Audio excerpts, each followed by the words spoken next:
Certains nous disent que l'amour à distance n'existe pas. Mais moi, personnellement, je suis vraiment pas d'accord là-dessus. Si on y croit et qu'on aime vraiment, alors la distance n'est qu'une petite difficulté à franchir. C'est vrai quoi?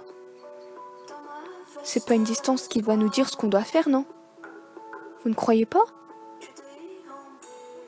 Mais j'avoue que c'est dur. Très dur de ne pas avoir la présence de la personne qu'on aime à nos côtés. L'absence de ses câlins, de ses bisous et de sa voix. Parfois, on aimerait tout balancer et s'envoler juste pour être à ses côtés. On pourrait tout donner pour cette personne, pour être avec elle, même si c'est que pour 5 minutes. Souvent, on pète des câbles quand la personne ne nous répond pas ou ne nous envoie pas de message. On se demande dans ces moments-là, tient-il ou elle vraiment à moi? Avec qui il ou elle est?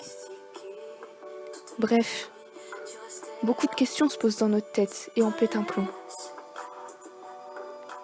C'est sûr, les messages, les appels, les calmes, c'est bien. Mais on sait très bien que ça n'a rien à voir que d'avoir la personne à nos côtés. Les jours passent et c'est de plus en plus dur. On se demande si on va résister encore longtemps à cette distance.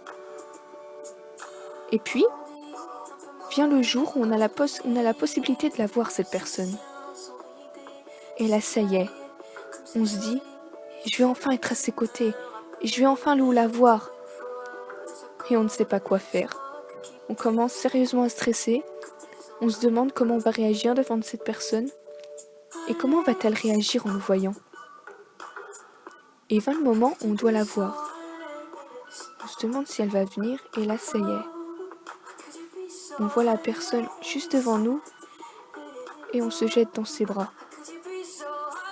On l'embrasse, on lui dit des mots doux, et on pleure. Car le manque de cette personne était tellement intense, tellement dur à vivre, qu'on craque. Mais c'est pas des larmes de tristesse, ce sont des larmes de joie. Être enfin avec elle, enfin lui parler de vive voix. Voilà ce que j'appelle le bonheur. Voilà ce qu'être vraiment amoureux et heureux. La distance, ce n'est pas seulement quelque chose pour empêcher le bonheur de deux personnes, mais c'est aussi une épreuve. Une épreuve pour vérifier si le couple est vraiment solide, si l'amour est vraiment fort entre ces personnes. Et si vous réussissez cette épreuve, je vous dis bravo, car vous pouvez être sûr que votre couple est solide et que la personne que vous aimez tient vraiment à vous.